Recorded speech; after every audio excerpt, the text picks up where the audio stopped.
Every verb in Russian language has its infinitive form, and you already know that sometimes we change part of the root of the verb when we synchronize verbs with the subject. For example, we had it in our discussion about modal verbs. Infinitive form хотеть transformed to form я хочу. We changed letter T in infinitive form to letter Ch in another form. Here you can see another example of similar transformation. Сидеть is to sit. Видеть is to see. Я сижу, я вижу. Ты сидишь, ты видишь. Он сидит, он видит. You see that we have another consonant in the middle of the verb only when we make a synchronization with subject я in present tense. Once there is a need to build sentences with these verbs, we need to take care about cases. If we talk about sitting somewhere, we define a location, and this means that we usually need to use prepositional case for nouns. If we talk about seeing something somewhere, we'll most likely specify an object and location, and this means that we'll need to use accusative case and prepositional case. Дети сидят в классе на уроке. Где сидят дети? Дети сидят в классе. Где или на чем сидят дети? Они сидят на уроке. Он видит подругу на улице. Кого он видит на улице? Он видит подругу. Где или на чем он видит подругу? Он видит подругу на улице. If we have a need to use these verbs in past tense, of course we need to get back to infinitive form and replace infinitive ending with l, la or li. So we need to use regular letter d that we had in infinitive form. Когда она вчера сидела на скамейке в парке, она видела белку. Где она сидела вчера? В парке. На чем она сидела? На скамейке. Кого она видела? Она видела белку.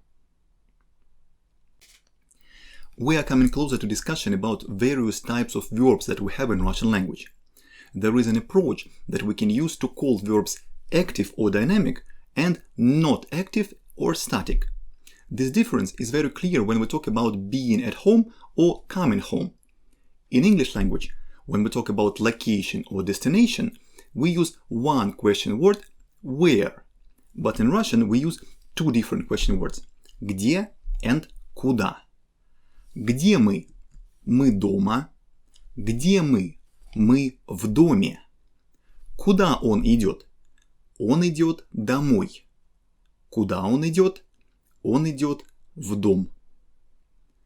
In these situations we talk about locations and destinations, and we use different question words где and куда. In order to provide an answer, we can use adverbs дома or домой, or combination of preposition в and word дом in correct case. If it is location, we use prepositional case. If it is destination, we use accusative case. And this logic of static and dynamic actions applies not only to verbs that represent presence or movement, but in many other verbs as well. Please have a look at some examples. Мой друг живет в Москве. Где живет друг? В Москве. Кот лежит на окне. Где лежит кот? На окне. Я обедаю на работе. Где ты обедаешь? На работе. In all three sentences, Москва, окно and работа represent locations, and we use prepositional case and meaningful question word где. Я лечу в Москву.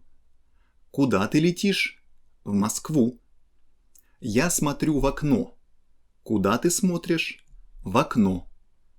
Я звоню на работу. Куда ты звонишь? На работу. In all three sentences, Москва, окно and работа represent not location, but destination, and we use accusative case and meaningful question word куда. Verb of going is the first one where we touch idea of imperfective and perfective verbs. Verbs that focus more on the process or on the regular action are imperfective, and verbs that focus more on a result or current action with immediate aspect are perfective verbs.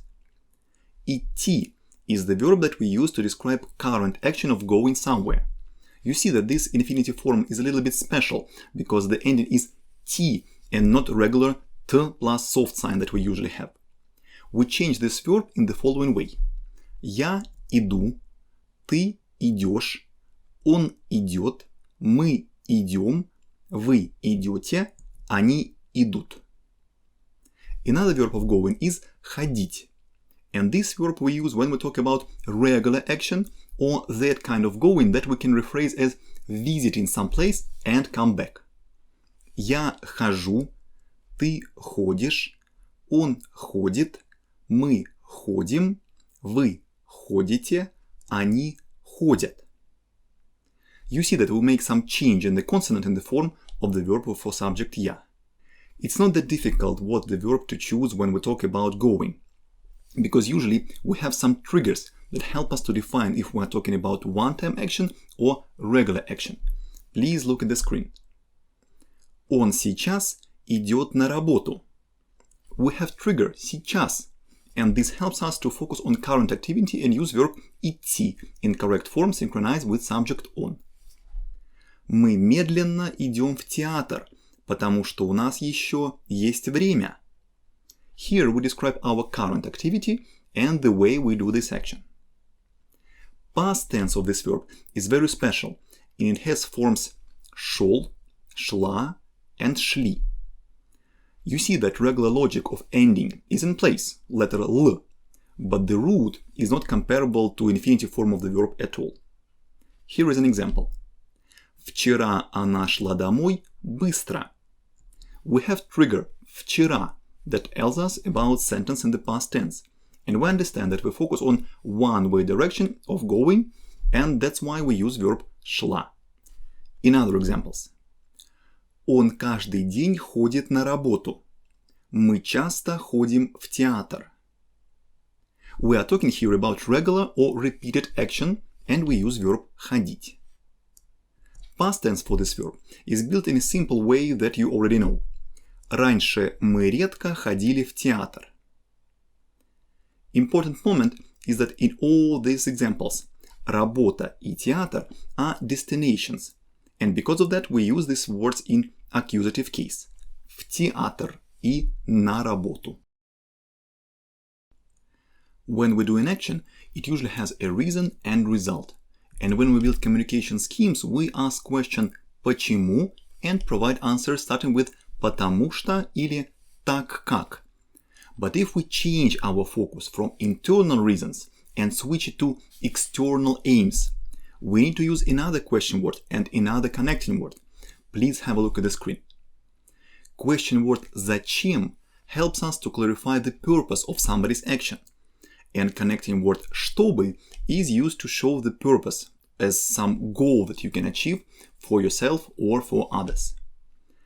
Я покупаю продукты, чтобы готовить ужин. Зачем ты покупаешь продукты? Я покупаю продукты, чтобы готовить ужин. In this construction, we can translate word чтобы as in order to. You may see that here the person who buys products and the person who makes dinner is the same person. And because of that, the second part of the complex sentence has the verb in its infinitive form. I do one action because I want to do another action later. Now please look at another pair of sentences. The first parts in both of them are almost equal. However, the subject in the second part of the sentence is totally different. Он много работает сегодня, чтобы завтра отдыхать. Он много работает, чтобы его дети хорошо жили. In the first sentence, we do not change the subject, and we use verb отдыхать in its infinitive form. In the second sentence, we have new subject, дети, and the verb to live is in the past tense, жили. Grammar rule tells us that we need to change the verb into past tense in this case, even though we talk about our aim in the future. Why do we use past tense? One of the explanations is the following. When we do an action to let somebody else do his action in the future, we create a goal. And we assume that this goal is not only achievable, but it is even already achieved. This is the way how we demonstrate our confidence. In our communications, we need to use both strategies, using почему и потому что and зачем и чтобы. Ideal situation is the balance in talking about reasons of our actions and about our goals. If we speak only about reasons, it may look like we are making excuses. And if we speak only about our goals, we may look too selfish. There are several verbs that we use when we talk about trainings or education. The first one is изучать. This is a regular verb of type 1, and we use it when we study something big like foreign language, mathematics or literature. Next verb is учить, and it's used in two different situations. When we are in a position of student and we learn something, usually smaller part of something big. For example, only one set of rules or only one poem. And we use the same verb учить in meaning of teaching when we are in a position of a teacher and our object is a live student. The next verb is уметь. This one is almost comparable to I can do something in English, but has a meaning closer to being skilled, because уметь is combination of being able, being taught, and practicing some skills. The last one is учиться. This verb has reflexive component at the end, showing us that this action is mostly focused on the person who is doing the action and not on somebody else. We usually use this verb when we talk about location where we study, or if we study on our own, focusing on our personal actions. Please have a look at the screen. Студенты изучают русский язык. Russian language is big area of knowledge, and we use here verb изучать. Студенты учат правила и новые глаголы. Rules and new verbs together are a small part of big area, and we use verb учить. Отец учит сына и дочь играть на гитаре. Son and daughter want to know how to play the guitar, and father teaches them. We use verb учить in meaning of teaching. Я знаю ноты, но не умею играть на флейте. To know the notes is not enough to play flute. You need to have physical ability, be trained, and practice a lot. So here we use verb уметь. Она учится в университете в Москве. We do not specify here any discipline and mostly focus on location. So here you see verb учиться. Ты уже умеешь плавать? Нет, я еще учусь. Someone is still in the process of learning how to swim, and since we don't specify any coach and focus mostly on personal activities of a man, we use verb with reflexive component. Я еще учусь. Whenever we use numbers in our speech, we have regular numbers and ordinal numbers. Regular numbers answer to question сколько, and ordinal numbers answer to question какой, and they are very close to adjectives. Let's read major parts of ordinal numbers. If you ever have a need to create concrete ordinal number, you can use the following words as templates. Нулевой, первый, второй, третий, четвертый, пятый, шестой, седьмой, восьмой, девятый, десятый, одиннадцатый, двенадцатый, 20, 21, 50, 100. We use ordinal numbers in many situations and we don't have an option to avoid using them. Нулевой километр. If you ever been to Moscow, you know this starting point near the Kremlin. Первый раз я был в Москве 5 лет назад. In this sentence, we have both words, regular number 5 and ordinal number 1. У меня 42 размер обуви. Размер is size. And since we want to specify what size of shoes we have, we need to use ordinal number and not regular number. Какой вам этаж? 8 этаж, пожалуйста. In this dialect in the lift, we ask our neighbor about the floor and use ordinal number to specify the level. Сейчас идет 2022 год. Russians would never say that we have year 2022. Instead, we use a long ordinal number. In all these examples, ordinal numbers describe masculine objects – kilometer, этаж, год. But if we need to talk about the first love, we'll say первая любовь, because любовь is feminine word. Or if we talk about the second daughter, we'll say вторая дочь. This should remind you again that ordinal numbers are very much the same as adjectives, and they have gender and quantity specific forms. All the verbs have infinitive forms and those forms that are synchronized with the subject. This process is called conjugation. Basic verb that we usually use as a reference is делать. And we have many verbs that we change the same way like verb делать. But at the same time, we have many verbs where we need to remember about some special adjustment during the conjugation process. We've seen this already with verbs хотеть, хочу, мочь, могу, любить, люблю, готовить, готовлю. Now it's time to have another group of verbs. Please have a look at the screen. Вставать, давать, узнавать, продавать, уставать. All these verbs in the infinitive form have suffix va that disappears when we make a synchronization with subject in present tense. Я встаю, ты даешь, он узнает, мы продаем, они устают. Please look at these verbs in the sentences. Обычно в понедельник я встаю очень рано. Учитель всегда дает время, чтобы студент подумал. Умный человек всегда и везде узнает что-то новое. В магазине продают фрукты и овощи. Если мы устаем на работе, мы отдыхаем дома. All the actions in these sentences are provided in present tense, and we don't see suffix va in any of the verbs. However, if we build the sentences in past tense, we need to keep the suffix and follow regular rule of past tense. We cut infinitive ending t and replace it with l, la or li.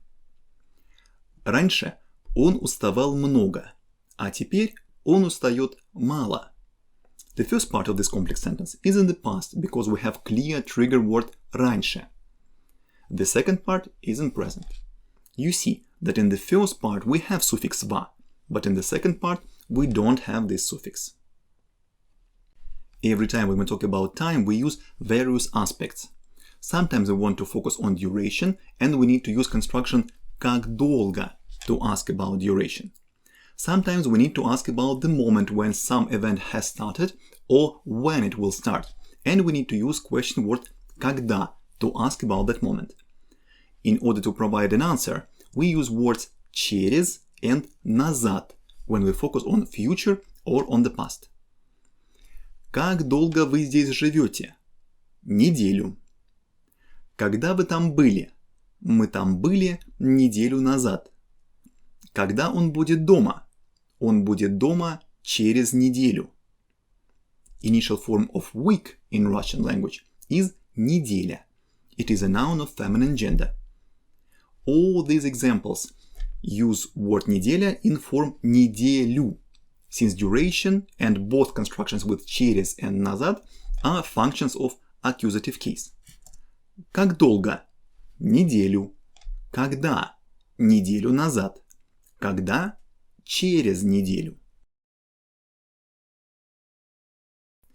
Verb играть is used in two different situations when we talk about sports game or musical instrument. In these situations, in Russian language, we use different prepositions and different cases. Она отлично играет. На чем она играет? Она играет на гитаре. We use prepositional case and preposition на, since we are talking about musical instrument. Мы каждую субботу играем. Во что мы играем? Мы играем в теннис. We use accusative case and preposition в, since we are talking about sports game. Раньше она играла в волейбол. Во что она играла? Она играла в волейбол. We use accusative case and preposition в, since we are talking about sports game again. Я почти не умею играть. На чем ты не умеешь играть? Я не умею играть на пианино. Having piano in international word, we don't change the ending, but we still understand that this word is in prepositional case in this sentence and represents musical instrument. These questions that we use, во что and на чем, are actually combinations of case questions and correct prepositions. На чем ты умеешь играть? На гитаре или на скрипке? Во что ты умеешь играть? В футбол или в гольф? Now we talk about another group of Russian verbs that is a little bit specific. You may see on the screen verbs that are very short in their infinitive forms. Мыть – to wash, есть – to eat, пить – to drink, петь – to sing. There are special, not regular ways how we synchronize these verbs with the subject. Я мою, ты моешь, он моет, мы моем, вы моете, они моют. Я ем, ты ешь, он ест, мы едим, вы едите, они едят. Я пью, ты пьешь, он пьет, мы пьем, вы пьете, они пьют. Я пою, ты поешь, он поет, мы поем, вы поете, они поют. Forms of the past tense are organized using well-known and simple way of replacing infinitive ending with l or la. But in the verb to eat, есть, we need to remove letter s as well. Please pay attention that verb to eat has infinitive form that looks very much the same as form of verb to be in present tense. Я хочу есть. I'm hungry, I want to eat. У меня есть яблоко. I have an apple. Both sentences have word есть. In this table you see some words that have similar roots as the verbs. Мыло is soap, еда is food, напиток is a drink, песня is a song. Now let's have a look at some examples. Когда я прихожу домой, я всегда мою руки. Спасибо, все было очень вкусно, но я уже не могу есть. Каждое утро я пью кофе или чай. У меня не очень хороший голос, но я люблю петь. When we say a toast and wish something good, we need to use preposition за, since we use so-called compensation function. Я пью это вино за твое здоровье.